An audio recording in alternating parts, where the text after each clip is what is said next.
Нагайцев. У всех так. Это племенный союз. Не все, есть татары, азербайджанцы.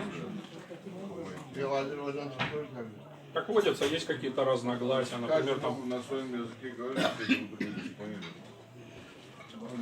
казахи, например, говорят многие, что башкиры Я это не знаю. часть нашего младшего жуза, и башкиры это тоже казахи. Да? Интересно. Казахи говорят, что нагайцы тоже А вот, часть младшего. Мы в этом Олимпиаде, Шангу, Кумык.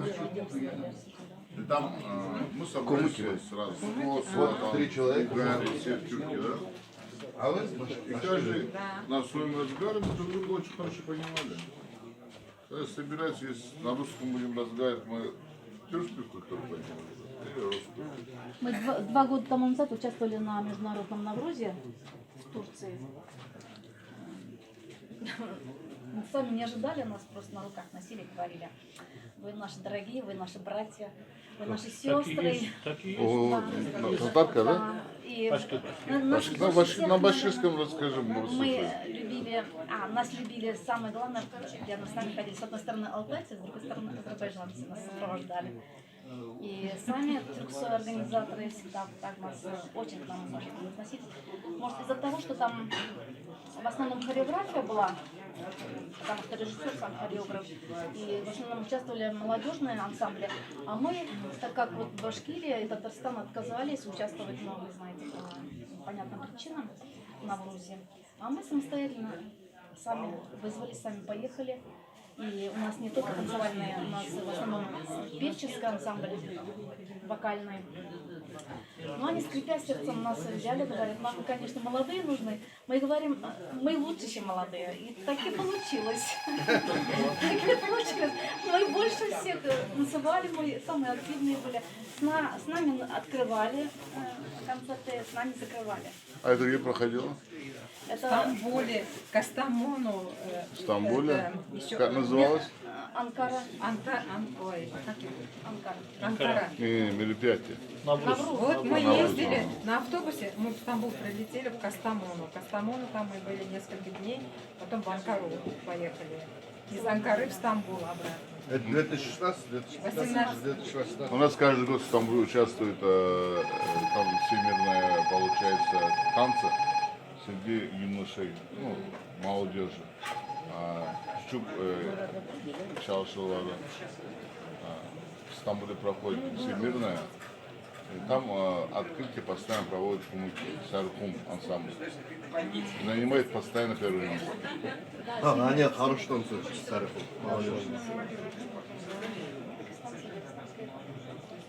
У нас в прошлом году из-за пандемии не было. В прошлом году нас приглашали тоже в Стамбул. В марте же, в марте. Пандемия началась. Ну, это в марте, вот, в мае вот так проходит. То есть Ну, в прошлом году, в этом году пока мероприятия нет. мы побыли в гуще событий тюркского мира. Мы о многих узнали, общались, разговаривали, пытались на каждом своем языке говорить. Нам просто обижались, когда мы говорили на русском языке. Да. Вот даже здесь это то же самое. Вот он говорит сейчас на русском. Но Эйдегес, башкы, татарца. Өз тілімізде сөйлесейік. Öz dilimizi söyleyik. Söyleyik, söyleyik. Söyleyik. Konuşayak. Şöyle. Siz Başkire'den, Башқұртстандан. ondan gelген. Мы Upada. там родились. Burada yaşayız. Мен Қазақстанда оқыдым. ЖДУ. Hanım bundan Я sonra. вот чисто, если на башкирском буду говорить, вы не поймете. Я пытаюсь вот на Anlayımız, казахском. anlayımız, anlayız. Что-то среднее. Anlayız, başka anlayız. Башкирца аңлайһығыҙмы? Her sözüm. Сейчас идет работа, да, как сблизить эти тюркский язык, все языков, какой-то средний языk. Umuk dil, umuk Orta dil. Türk de. Umuk dil. Kudai Hepsi Allah dünyada Subhanahu Türk dilini bile. Sözde. Umuklar. Umukun içinde Oguz'da var, Kipçak'ta var, Ortas'ta var, Bar'da var. Ha, var da var. Это вы, по-моему, раздавали голубые футболки. Доме Садулаева мы как-то получили, у меня до сих пор носят дома. Да? Смотри, какие качественные футболки Я раздал. вспомнила вас, это вы раздавали. Нет, это наш представитель был там отправил, это в Дагестане был, там мероприятие делали большой мероприятие провели международное. Приехали с Татарстана Альметьевский театр, Министерство культуры Татарстана отправил. Они показали там спектакль у нас. Им очень понравилось в Дагестане. Даже уезжать не хотели. Директор чуть не поссорился со мной. Мы не хотим ехать, еще пару дней остаться.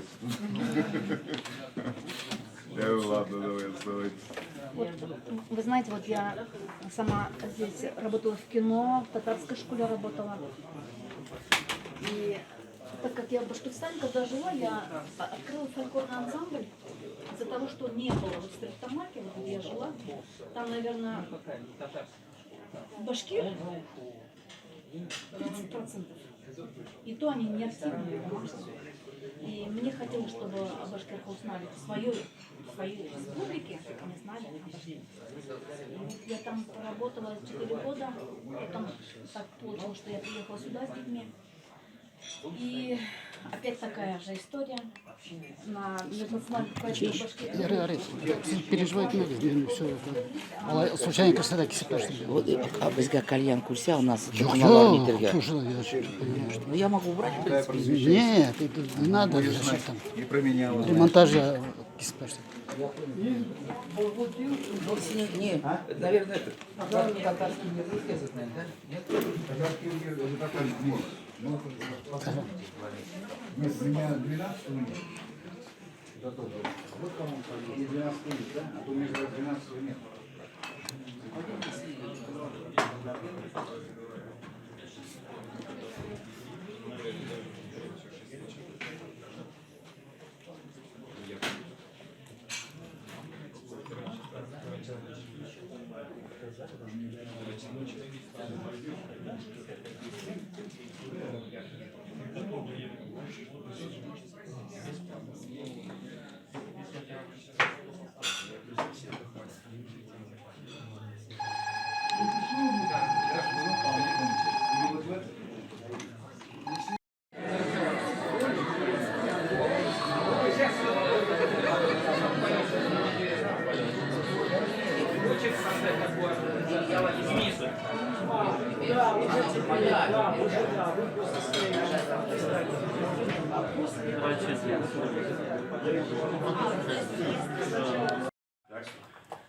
Кто у нас там будет? Я буквально начну с очень приятной новости. Это всегда очень приятно, когда заслуги человека, который уже более 2 десятилетий находится, можно сказать, в форпосте, в авангарде национального движения татарского общественного. Вот вчера у нас к нам пришли представители замечательной организации Национальный фонд мира и вручили нашему руководителю Рустаму Фаризовичу Ималееву золотую, прямо призолотую медаль кавалера, миротворца. Да? Я попрошу Андрея, пожалуйста, представить ваш фонд и рассказать пару слов, чтобы вы поняли, насколько серьезна эта организация и в каком ряду сейчас находится, среди каких людей новый кавалер ордена миротворца.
Уважаемые коллеги, это был короткий ролик, чтобы долго не рассказывать, что такое Национальный фонд мира. Нашей организации в этом году исполняется 18 лет. Само название говорит за себя. Это мир, дружба, укрепление Российской Федерации не только внутри страны, но и создание дружественного интернационального пространства вокруг нашей страны. Сделано было очень много, более 40 серьезных, крупных, в том числе международных конференций за 18 лет этой деятельности. Дамир Османович Сережидинов, как председатель Высшего совета фонда, я как президент этой организации, еще там наши коллеги. Мы однажды приняли решение, что те люди, которые совершают добрые дела, которые укрепляют дружбу, которые укрепляют взаимопонимание между народами, понятно, что они все это делают бескорыстно, понятно, что они преследуют как бы свою цель распространять добро и укреплять и содействовать тому, чтобы наша страна становилась крепче и сильнее внутренней дружбой ее многочисленных народов. Но добро должно быть вознаграждено обязательно. За добро надо всегда говорить спасибо. И тогда мы учредили премию, назвали ее «Золотой знак миротворец». И она вручается почти ежегодно тем людям, которые внесли значительный вклад в укрепление дружбы народов в нашей стране. И вчера у нас состоялась торжественная церемония награждения за 2020 год. Решением Высшего совета Национальным фондом мира было принято наградить этой высокой наградой под номером 8. Всего 8 человек за 18 лет были награждены этим золотым знаком. Было принято решение наградить лидера штаба татар Москвы, известного общественного деятеля, человека, который вносит очень серьезный, личный, весомый вклад в развитие национальной идентичности и тем самым укрепление нерушимой дружбы народов Российской Федерации, Рустема Фаизовича Ямалеева. Вот. Мы уже не будем делать перенаграждение, да, просто я вас прошу, он уже как обладатель этой награды, он продемонстрирует свидетельство, он продемонстрирует золотой знак, и я хотел бы, чтобы еще раз мы поздравили его и поблагодарили нашими аплодисментами за все то, что он... За все то, что он делает, за все то, что он делает. Таких людей мало, и пусть их становится с каждым разом все больше. Сердечно поздравляем, золотой знак миротворца.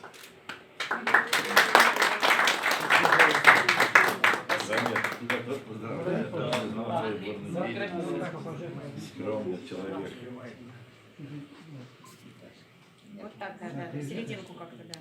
Но мне ничего не остается сейчас, как быть политиком, как Бабурин, быть шахматистом, как Карпов, да, и, конечно же, петь, как Людмила Зыкина.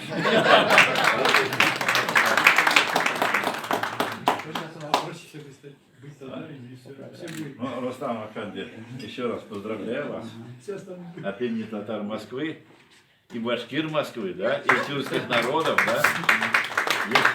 Рустам Афенди провел, вот мы вместе с ним провели уже множество мероприятий, значит, по объединению народов, да, потому что по поискам пути к миру.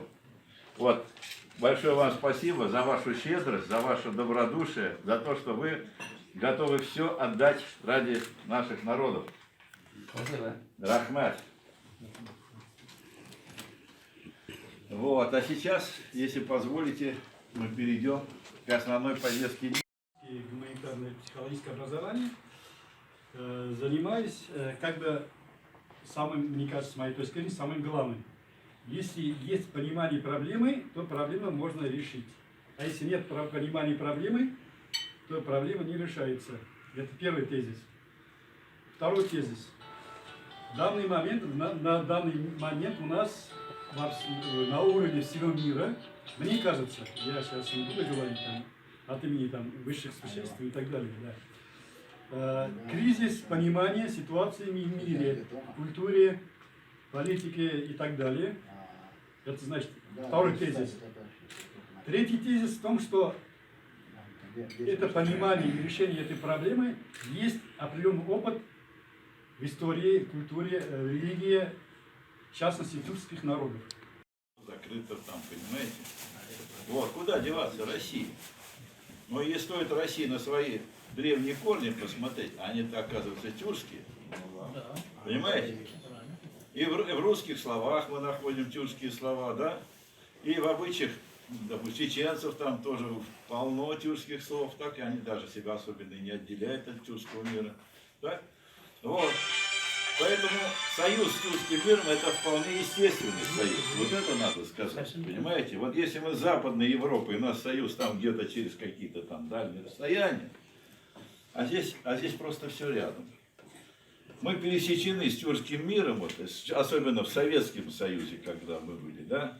Семьи и родственные связи у нас, так и деловые связи. Все у нас, все есть. И язык, главное, есть общий. Общение, русский язык. Вот. Хотя, как бы мы ни относились к русскому языку, но это язык мощный, богатый язык, да? И он действительно служит общению. Но, к сожалению, сейчас постепенно пути расходятся. Понимаете как? Вот. А сближение с тюркским миром, наоборот, поможет решить и кумыкскую проблему, и татаро-башкирскую, я считаю, и российско-украинскую проблему одновременно. Она многие проблемы решает. Так, ну кто следующий? Ну, я не буду. Да. Это я вкратце, да. Булат. Я могу. Булат, опять, представься тоже. Да. Качкарев Булат. Я представляю Кумыкскую общину Москвы и одновременно параллельно представляю с недавнего времени ассамблею народов Кавказа. Вот. Ну, начну как представитель кумыков. Вот. Тимур, наш уважаемый лидер общественного движения, которое уже давно, много лет существует, Оздень, он вскрыл сейчас такую острую проблему, которая есть в Дагестане, присутствует. Но она существует не только в Дагестане. Она существует в Кабардино-Балкарии, Карачаево-Черкесии, там Адыгеи и Кабардино-Балкарии, понятно, кабардинцы с балкарцами, Карачаево-Черкесии, карачаевцы с черкесами, в Краснодарском крае Адыгеи, адыги с казаками.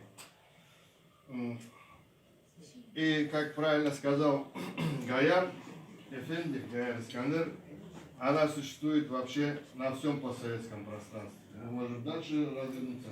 Киргизы с казахами, казахи с киргизами, киргизы с узбеками, там, узбеки с таджиками. Это все мины, бомбы, конечно, разумно и без кровопролития. Но элементы кровопролития были, сейчас не буду перечислять, мы все это знаем, да? Вот. Насчет Дагестана, Карачаево-Балкарии, точно, вот мы общаемся, я скажу чуть про Кабардино-Балкарию. Я с одной активисткой, женщиной общаюсь. И усилили в горы. Горы дайте нам пойти. Не дают им, наоборот, туда лезут кабардинцы. С равнины кабардинцы туда лезут. Вот сейчас последняя была ситуация, я знаю, что передают их земли кавказскому, какой-то кавказской туристической индустрии. Без разрешения населения местного. Понятно? Это горы. Теперь идем в Дагестан. Дагестан, наоборот, горцев переселяют на равнину к нам, кумыкам, тюркам. И говорят, это было под соусом того, что нужно помочь горским народам. Да, мы согласны были, готовы помочь. И помогли, протянули руку братской помощи. Но, получается, сегодня мы на своей земле в меньшинстве. В Бабаёртовском районе 14% земель только принадлежат кумыкам. Все остальное неизвестно кому принадлежит. Республике или же этим народам. Вот власть, которую называли, это руководители, которые Васильев пришел с варягами, которые называют. Они высветили проблему. Проблема в том, что больше 70% земель обслуживают в Бабаёртовском районе горцы. При 0,5 гектара земель на местного жителя Кумыкского, 35 гектаров земель выходит на горца. При этом они платят по советским расценкам от 70 рублей до 500 рублей за аренду. А наш коренной народ, кумык, который там живет, платит 5000 рублей. Какая может быть конкуренция? Никакой конкуренции. Это дискриминация. Перейду пошире, да, на такую, как сказать, международную